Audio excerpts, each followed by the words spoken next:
성도 여러분, 오늘 우리는 우리를 향한 주님의 끝없는 사랑이 십자가를 향해 첫 발을 내디딘 종료주의를 맞이했습니다. 2000년 전 오늘 예수 그리스도께서는 인류 구원의 대업을 완성하시기 위해 겸손히 나귀 새끼를 타시고 예루살렘에 입성하셨습니다. 그날 예루살렘의 풍경을 상상해 보시기 바랍니다. 길거리에는 호산나 다윗의 자손이여라고 외치는 함성이 천지를 진동했고, 사람들은 자신의 겉옷을 길에 펴고 승리의 상징인 종려나무 가지를 흔들며 열광했습니다. 겉으로 보기에는 이보다 더 뜨거운 신앙적 고백은 없어 보였습니다.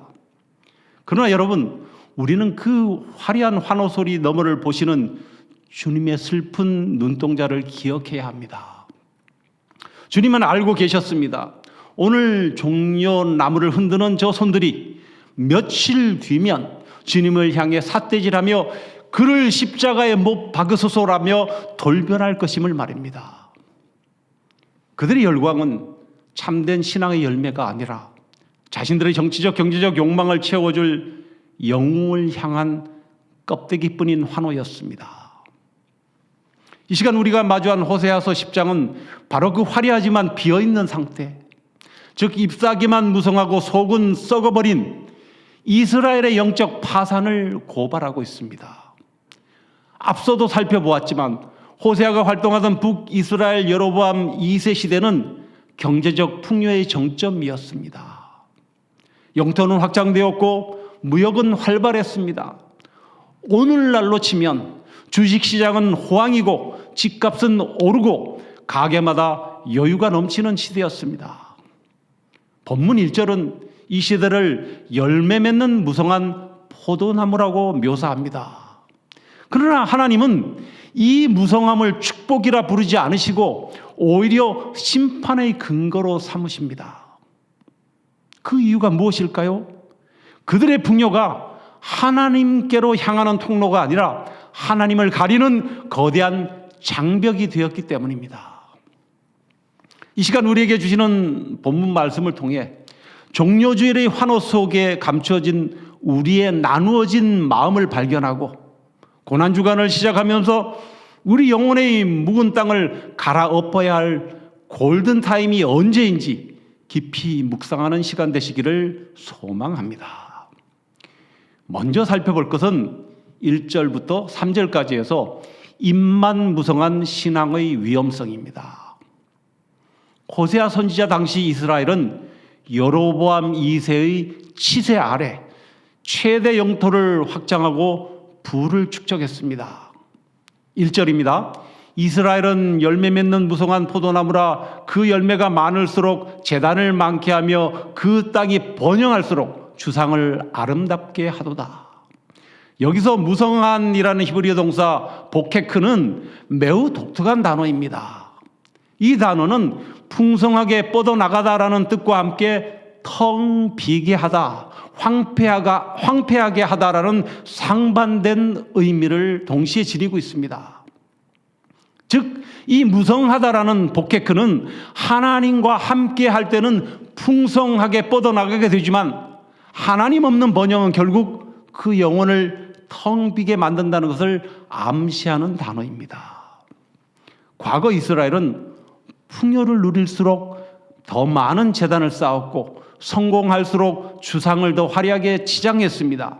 여기서 주상이란 기둥 모양으로 깎아 세운 돌로 바알을 상징하는 우상을 말하는 것입니다. 이 모습은 오늘날 우리에게 준엄한 경고를 던집니다. 물질적 풍요와 안락함이 더해질수록 우리의 예배가 하나님을 향한 진심이 아닌 나의 만족을 위한 종교적 액세서리로 변질될 수 있기 때문입니다. 예배가 삶의 구색을 맞추기 위한 수단으로 전락할 때 우리는 잎사귀만 무성하고 열매는 없는 거짓 신앙의 함정에 빠지게 된다는 것입니다. 2절은 그들의 근본적인 죄를 지적합니다. 2절입니다. 그들이 두 마음을 품었으니 이제 벌을 받을 것이라. 하나님이 그 제단을 쳐서 깨뜨리시며 그 주상을 허시리라. 여기서 두 마음을 품다라는 히브리 동사 하락은 나누다, 분리하다라는 뜻을 갖습니다. 이것은 이스라엘 백성들이 하나님께 한 발, 세상의 우상 즉 바알에게 한 발을 걸친 상태를 말하는 것입니다. 두 마음을 품은 이스라엘은 또 이렇게 말합니다. 3절을 보십시오. 그들이 이제 이르기를 우리가 여호와를 두려워하지 아니하므로 우리에게 왕이 없거니와 왕이 우리를 위하여 무엇을 하리요 하리로다. 이스라엘은 두 마음을 품고 하나님을 경외하지 않았습니다. 특히 번영 뒤에 숨은 인간의 악함은 더욱 무섭습니다. 그들은 자신의 풍요를 죄의 면죄부로 삼았습니다. 죄를 지었다면 벌을 받았을 텐데 이렇게 잘 살고 있으니 하나님이 나를 축복하시는 것이 아니냐라는 위험한 합리화에 빠진 것입니다. 왕이 우리를 위하여 무엇을 하리요라고 말하는 것도 모든 것이 풍요롭고 부정한 것이 없으니 왕이 날 위해 해줄 수 있는 것이 무엇이냐는 것입니다. 그러니 왕이 왕으로 여겨지지 않는 것입니다. 그런데 우리는 이스라엘이 왜 처음에 왕정을 요구하게 되었는지 그 배경을 살펴보아야만 합니다. 이스라엘은 출애굽의 은혜와 광야 40년의 기적을 경험하며 가나안에 정착했지만 세대 교체 이후 그들은 혼란의 사사시대를 맞이합니다. 사사기는 이 시대를 왕이 없으므로 각자 자기 소견대로 살았던 시대라고 두 번이나 반복해서 정의하고 있습니다. 여기서 왕이 없었다는 말은 통치체제의 부재를 뜻하는 게 아닙니다. 이스라엘의 유일한 통치자이고 왕이신 하나님을 그들의 삶에서 밀어냈다는 영적 반역을 의미하는 것입니다. 사무엘상 8장에 이르면 이스라엘은 이방 민족의 통치 방식을 선망하며 마지막 사사인 사무엘에게 가나안의 다른 족속들처럼 우리에게도 인간 왕을 세워달라고 간청합니다. 평생을 헌신한 영적 지도자 사무엘은 이 요청에 마음이 상해 하나님께 엎드렸지만 하나님께서는 뜻밖의 말씀을 하십니다. 사무엘상 8장 7절입니다.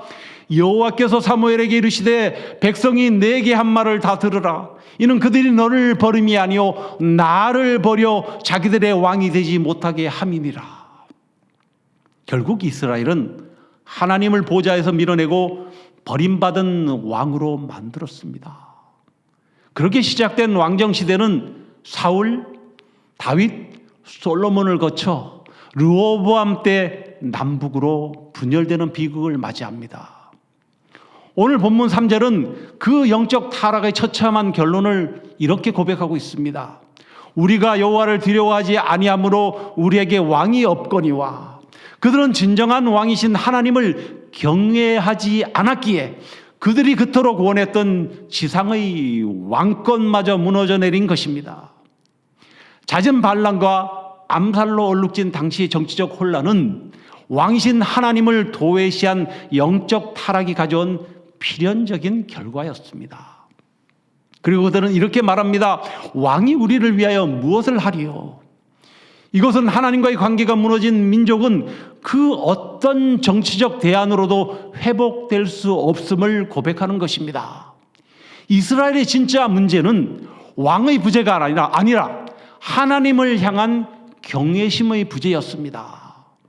즉 이것은 인간적인 수단인 왕과 국방력에 의존했던 삶이 결국 아무런 도움이 되지 못할 것임을 경고하는 내용입니다. 하나님을 왕의 자리에서 밀어낸 이스라엘에게 남은 것은 영적 공허와 혼란뿐이었습니다.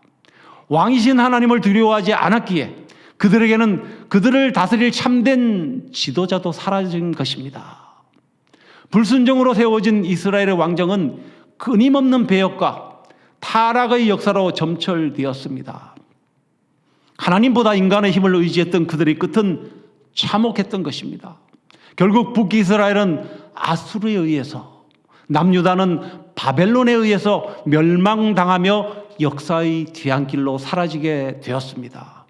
이것이 왕이신 하나님을 거부한 민족이 치러야 했던 뼈아픈 대가였습니다. 그리고 그들이 인간 왕을 세운 지 약 천년의 세월이 흐른 뒤에 그들에게 버림받았던 진정한 왕 예수께서 다시 그들의 후손을 찾아오셨습니다. 그러나 빌라도의 법정에서 그 후손들은 너희 왕을 내가 어떻게 하랴라는 빌라도의 물음에 그 후손들 역시 우리에게는 가이사 외에 왕이 없다고 외치며 진정한 왕을 십자가로 내몰았던 것입니다.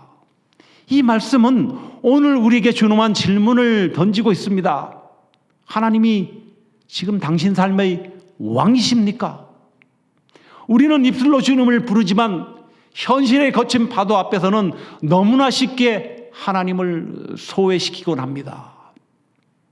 내 삶의 주권을 하나님께 온전히 내어드리고 있는지, 아니면 필요할 때만 찾는 도우미로 하나님을 전락시키지는 않았는지 우리 스스로를 돌아봐야 합니다. 또한 이 말씀은 마태복음 21장의 예수께서 예루살렘에 입성하실 때 잎사귀만 무성하고 열매 없는 무화과 나무를 저주하신 사건을 기억하게 합니다. 겉모습은 화려한 종교적 열정으로 가득하지만 중심이 비어있는 이스라엘을 향하는 주님은 그 탄식의 눈물로, 그 눈물이 호세아의 눈물과 맞닿아 있는 것입니다. 최근 한국 사회의 큰 화두인 전세 사기의 핵심은 무엇일까요? 겉은 멀쩡한 새 건물이지만 속은 부채로 가득해서 실질적 가치가 없는 깡통이라는 점입니다. 당시 이스라엘 번영이 바로 그러한 영적인 깡통이었습니다. 포도나무는 무성하게 뻗어나갔으나 그 내면은 하나님을 향한 진실한 사랑 대신 공허한 부채만 남아 있었습니다. 우리는 어떻습니까?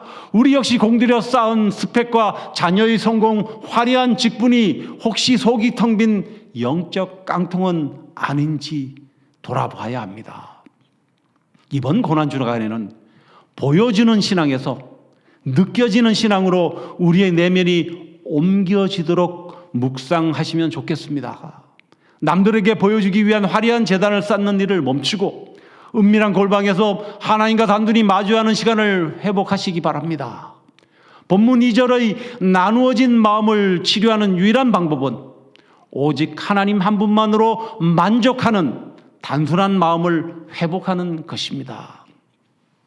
두 번째로 살펴볼 것은 4절부터 8절까지 해서 가시와 찔레 그리고 주님의 가시 면류관입니다. 하나님을 경외함이 사라진 자리에는 반드시 독초가 자라납니다. 이스라엘의 백성들은 입으로 거짓을 말하며 헛된 맹세를 했습니다. 그 결과 그들의 사회적 정의는 밭 일항에 돋는 독초처럼 되었습니다. 4절입니다. 그들이 헛된 말을 내며 거짓 맹세로 언약을 세우니 그 재판이 밭 일항에 돋는 독초 같으리로다. 여기서 독초로 기록된 히브리어 명사 로시는 치명적 위해를 끼치는 유독한 식물, 독약 등을 뜻하는 단어입니다. 이것은 하나님을 경외하는 마음이 사라진 자리에 공의 대신에 이기심이라는 그들에게 영적 치명타를 가는 독초가 자라나서 공동체를 파괴한 것을 말씀하는 것입니다. 이어지는 5절과 6절을 주목해 보십시오. 사마리아 주민이 베다웬의 송아지로 말미암아 두려워할 것이라. 그 백성이 슬퍼하며 그것을 기뻐하던 제사장들도 슬퍼하리니 이는 그의 영광이 떠나감이며 그 송아지는 아스루로 옮겨다가 예물로 야렙 왕에게 드리리니 에브라임은 수치를 받을 것이요 이스라엘은 자기들의 계책을 부끄러워할 것이며. 이것은 바로 베델이 벳아웬으로 불리게 된 사건입니다. 본래 베델은 아브라함이 가나안에 들어와 처음 단을 쌓았던 곳이며 야곱이 돌베개를 베고 자다가 하나님을 만났던 거룩한 장소였습니다. 아브라함과 야곱의 신앙 고백이 있던 이 영광스러운 하나님의 집 베델이 북이스라엘의 정치적 탐욕과 금송아지 숭배로 인해 허무한 제약의 집이라고 멸시하는 칭호를 얻게 된 것입니다. 성전의 영광이 떠난 자리에 남는 것은 수치뿐이었습니다. 이스라엘이 그토록 애지중지하며 복을 빌었던 그 금송아지는 결국 싸움의 왕이라는 왕이라 불리는 아수르의 야레방에게 예물로 바쳐지는 신세가 되고 맙니다. 내가 하나님보다 더 의지했던 대상이 오히려 나를 부끄럽게 만드는 도구가 된 것입니다. 이처럼 우상숭배는 인생을 견고하게 세우는 것이 아니라 도리어 삶의 기초를 뿌리치에 뒤흔들어 무너뜨리는 파멸의 지름길임을 우리는 기억해야 합니다. 결국 하나님은 그들이 자랑하던 우상의 산당을 파괴하시겠다고 선언하십니다. 8절입니다. 이스라엘의 죄 곧 아웬의 산당은 파괴되어 가시와 찔레가 그 제단 위에 날 것이니 그때 그들이 산더러 우리를 가리라 할 것이요 작은 산더러 우리 위에 무너지라 하리라. 가시와 찔레가 그 제단 위에 날 것이라 라는 이 말은 심판을 상징하는 것으로 창세기 3장에서 아담의 불순종 이후 땅이 저주를 받아낸 바로 그 산물인 것입니다. 하나님을 떠난 인생의 종착역은 결국 스스로를 찌르는 가시밭길에 불과한 것입니다. 이 말씀에서 우리는 고난주간의 주님을 만나게 되는 것이죠. 아담으로부터 시작하여 우리 인생이 죄로 인해 심어놓은 가시와 찔레를 누가 거두셨습니까? 바로 예수 그리스도십니다.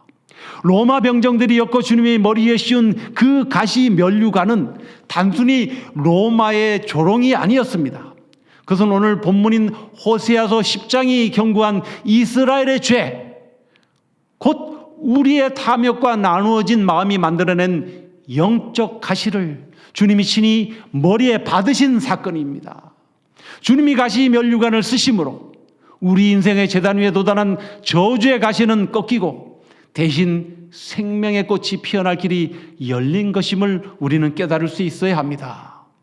이제 나도 모르게 불쑥 튀어나와 주변을 아프게 하는 삶의 가시들을 정직하게 마주해 보시기 바랍니다. 내 안의 혈기와 비교하는 마음이 나를 찌르고 있지는 않습니까? 이 가시를 붙잡고 혼자 씨름하지 마십시오.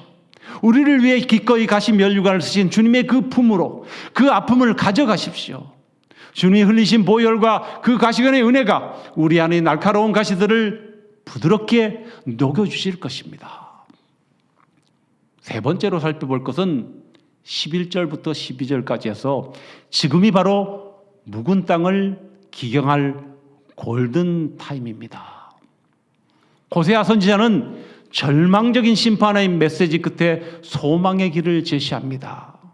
12절입니다. 너희가 자기를 위하여 공을 심고 인애를 거두라. 너희 묵은 땅을 기경하라. 지금이 곧 여호와를 찾을 때니 마침내 여호와께서 오사 공의를 비처럼 너희에게 내리시리라.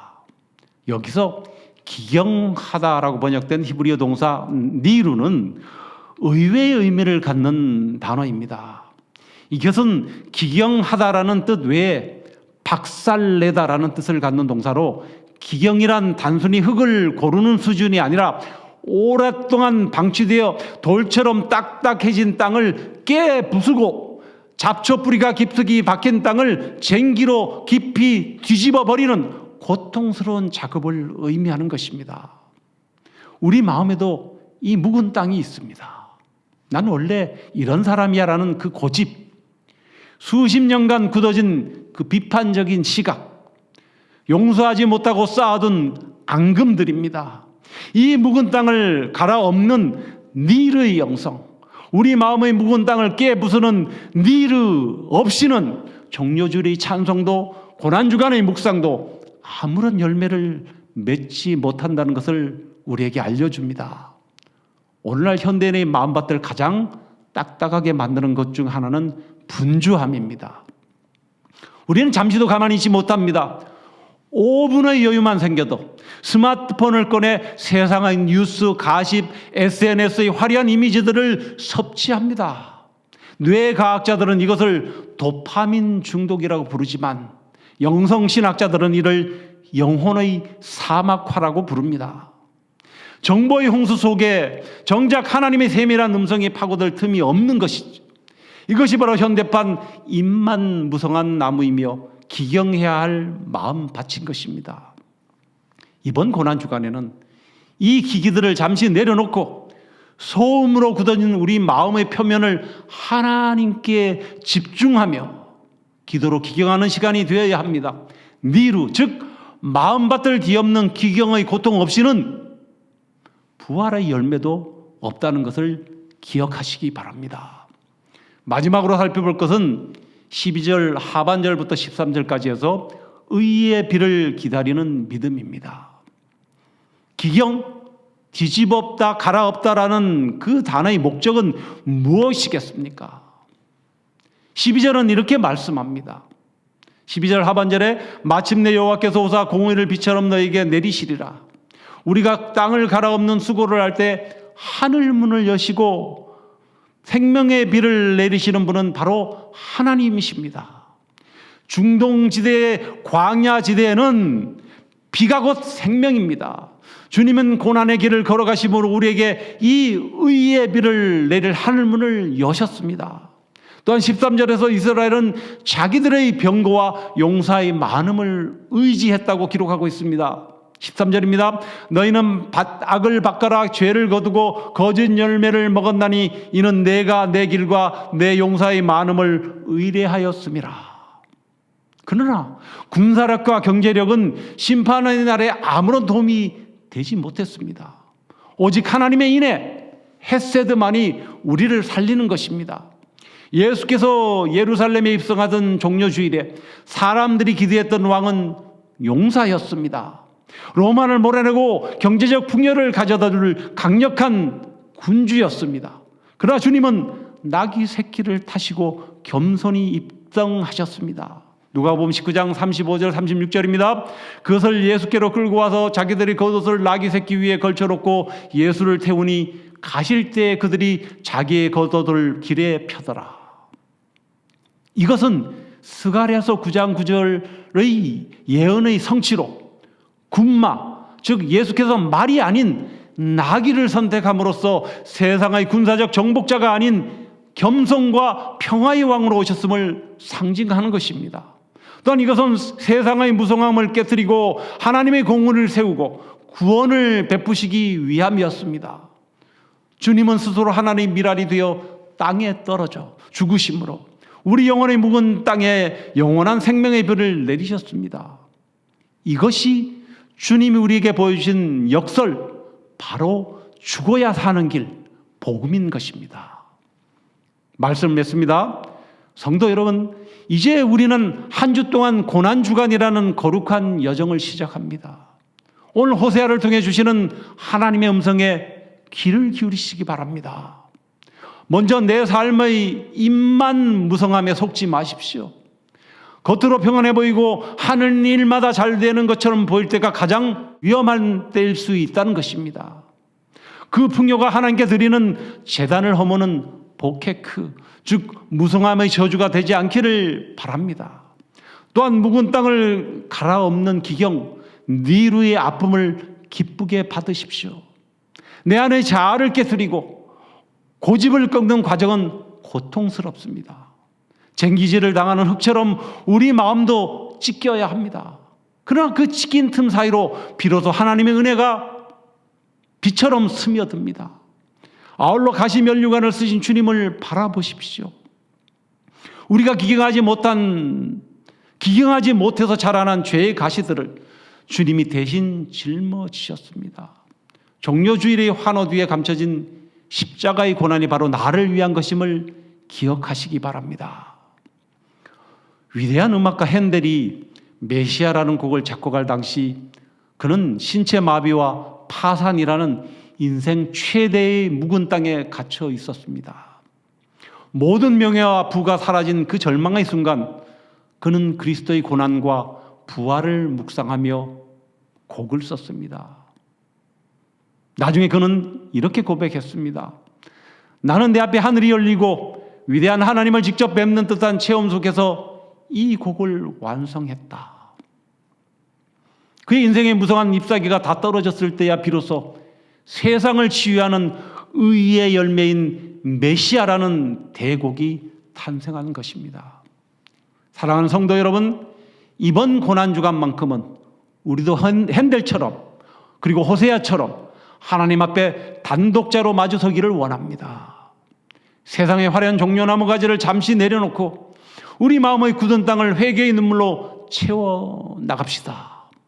그때야 비로소 우리는 십자가 아래에서 시작되는 새로운 계절인 부활의 아침, 주님이 주시는 참된 공의의 비를 맞이하게 될 것입니다.